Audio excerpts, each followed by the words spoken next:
Bismillahirrahmanirrahim. Assalamualaikum warahmatullahi wabarakatuh. Selamat pagi, salam sejahtera untuk kita semua. Para mahasiswa yang saya cintai, saya melanjutkan bahasan dalam kerangka mata kuliah filsafat komunikasi yang selama ini kita dalami bersama-sama. Kalau dihitung-hitung, ini adalah pertemuan kita yang keempat.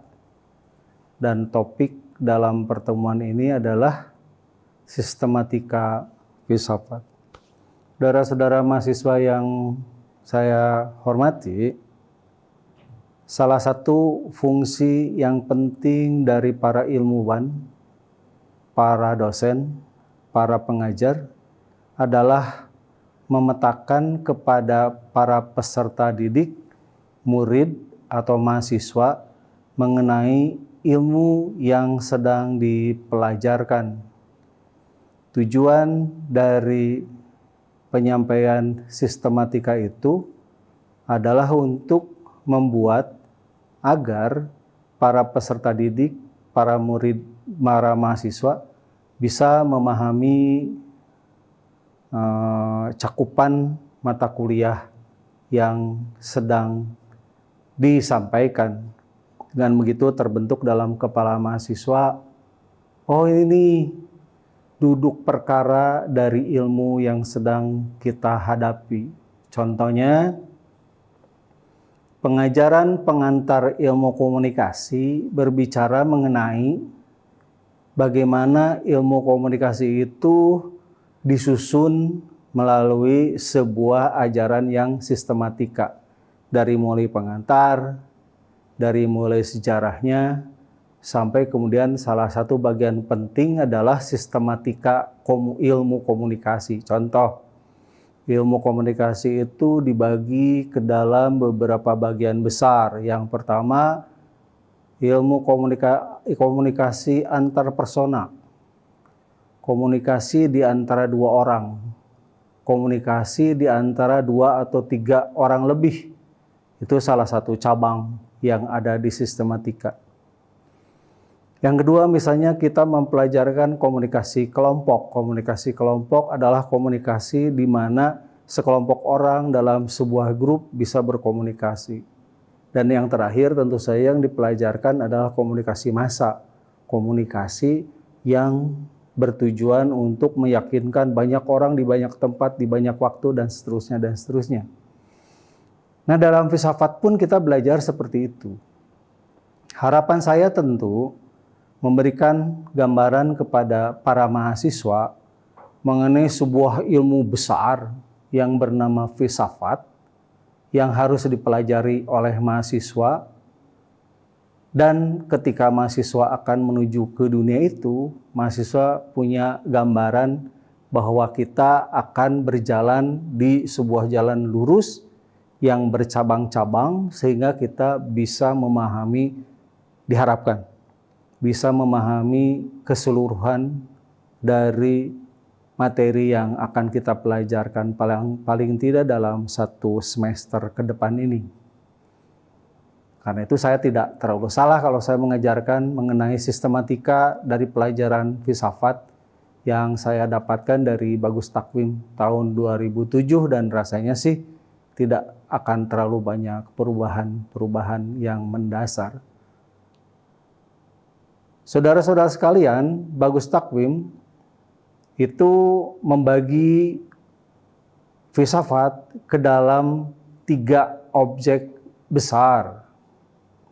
Objek besar yang dimaksud oleh takwim adalah yang pertama, bagian filsafat yang mengkaji tentang being. Bagian filsafat yang mengkaji tentang ada. Tentu saja membahas juga tentang ada dan juga tiada. Dengan kata lain, bagian filsafat ini membahas tentang realitas dalam kehidupan semesta alam semesta ini.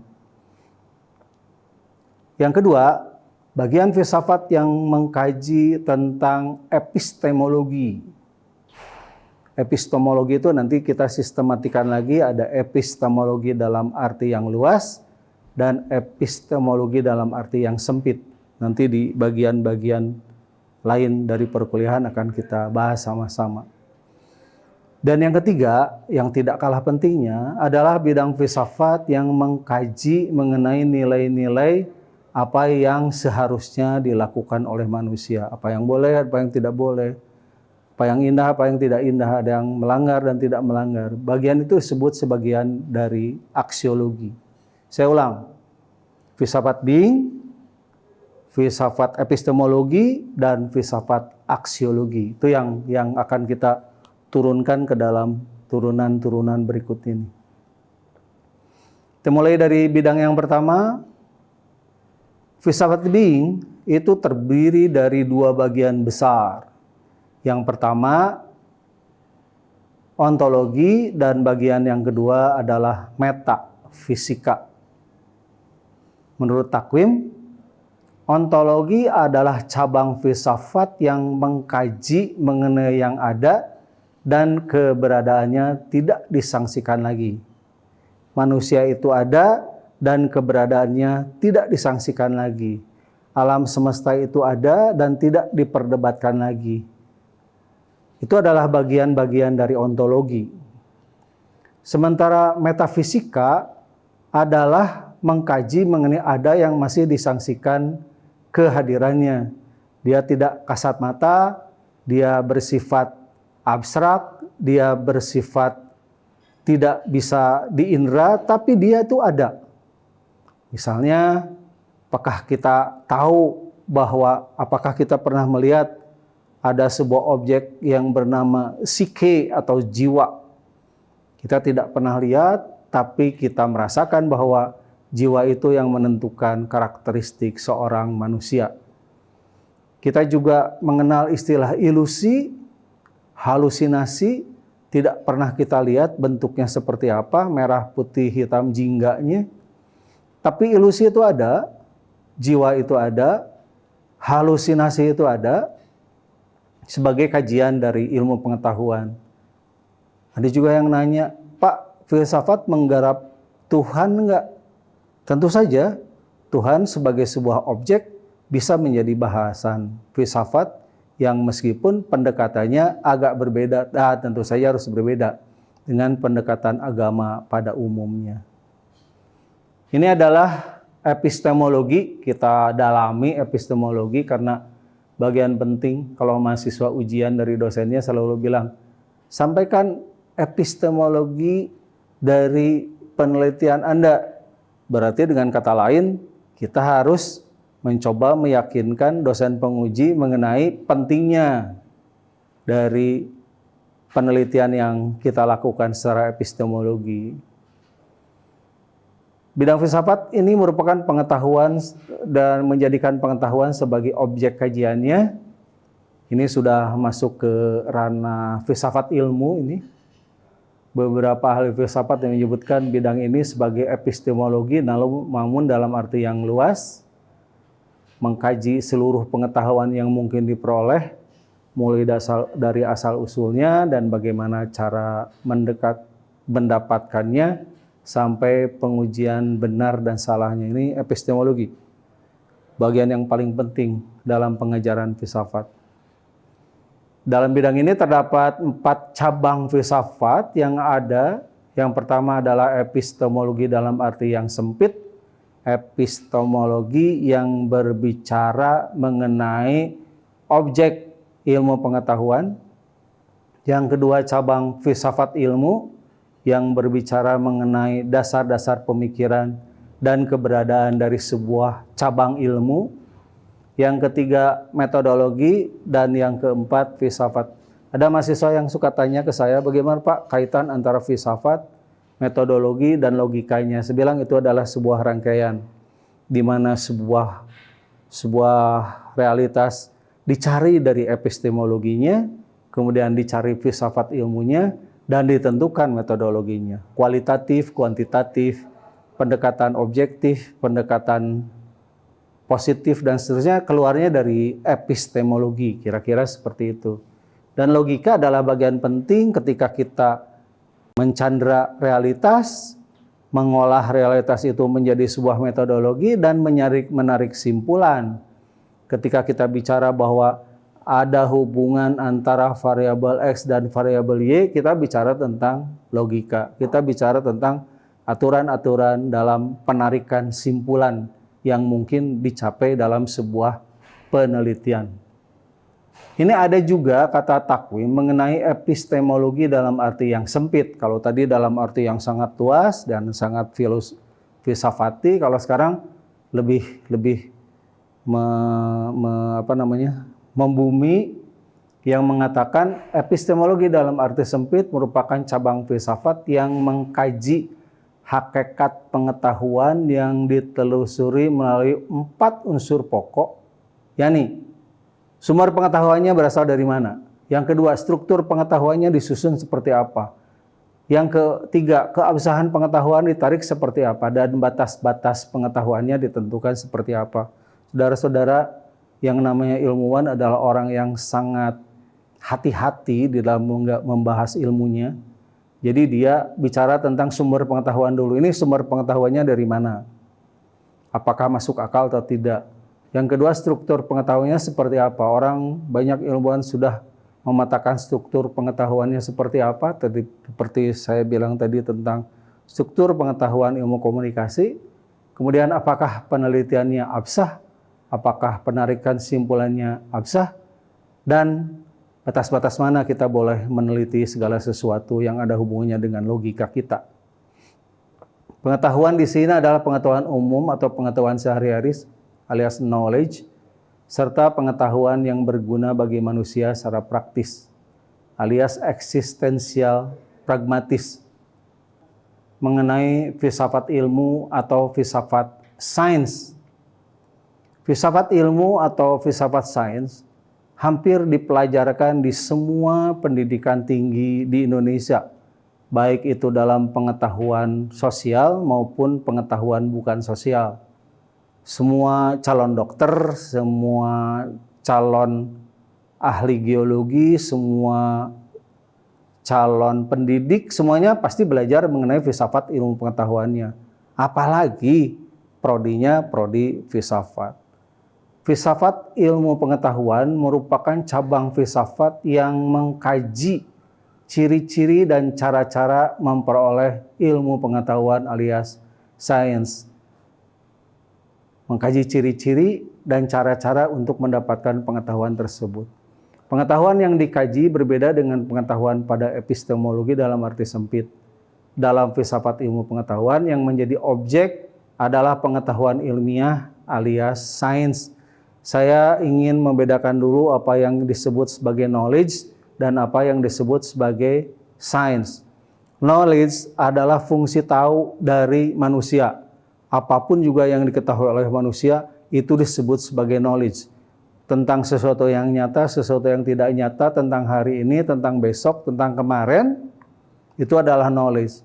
Tapi kalau pengetahuan kita yang diperoleh dengan cara ketat, diperoleh dengan cara-cara yang sah, diperoleh secara metodologi, itu disebut sebagai science.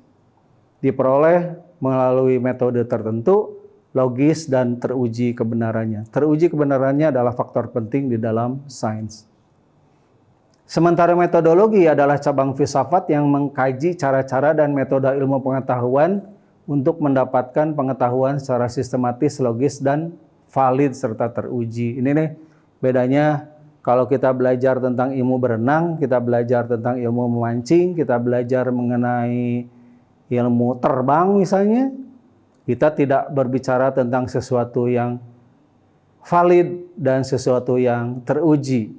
Tapi kalau misalnya kita berbicara mengenai nyamuk Wolbachia yang bisa katanya menekan DBD, penyakit demam berdarah, kita berbicara mengenai data yang logis dan sahih serta teruji. Itu bedanya knowledge dengan science. Di sini cara dan metode ilmu pengetahuan dikaji sejauh mana kesahihannya dalam kegiatan menemukan ilmu pengetahuannya. Di dalamnya juga termasuk kritik dan uji pengajuan cara kerja dan metode ilmu pengetahuan, mengkaji cara-cara dan metode-metode yang sudah ada dan dikaji juga kemungkinan-kemungkinan serta metode yang baru. Ini menariknya sains ya, menariknya sains dan kemudian nanti anaknya adalah teknologi. Karena kita selalu berbicara mengenai sesuatu yang baru, sesuatu yang teruji, sesuatu yang sahih dan sesuatu yang valid. Tapi pada waktu yang lain kita bilang lagi tentang apakah teori ini bisa teruji, sahih, dan bisa valid.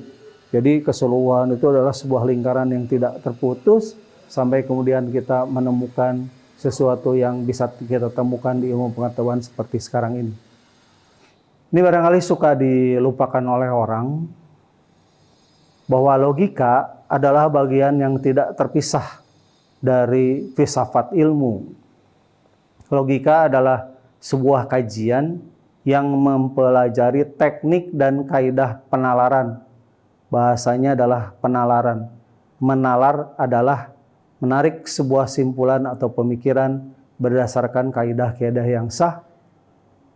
Penalaran berlangsung lewat argumen sebagai kelompok proposisi. Proposisi tersusun dalam premis ke konklusi lewat penyimpulan. Logika berkaitan dengan filsafat ilmu dan metodologi ilmu. Jadi bagiannya tidak terpisahkan.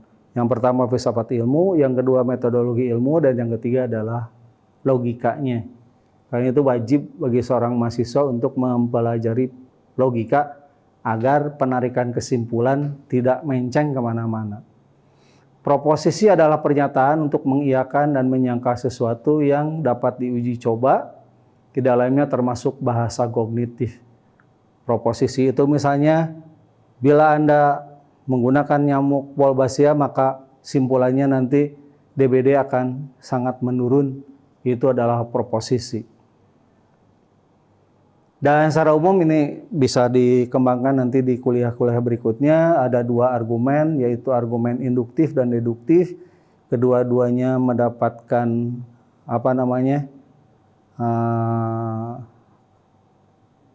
kebenaran juga di dalam proposisi ilmiah. Ada pendekatan induktif, ada pendekatan deduktif yang nanti akan melahirkan metodologi kualitatif dan metodologi kualitatif dan kuantitatif.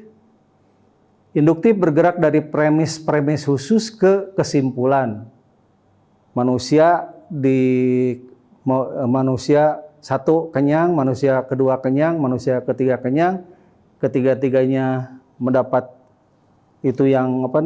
mendapat kesejahteraan, maka simpulannya adalah kekenyangan itu menyebabkan orang menjadi sejahtera. Itu kegiatan simpulan induktif. Sementara kalau deduktif adalah ada sebuah premis yang mengatakan bahwa kekenyangan adalah bagian dari kesejahteraan manusia, maka dibuktikanlah di mana-mana, dan hipotesis itu bisa diterima secara logika.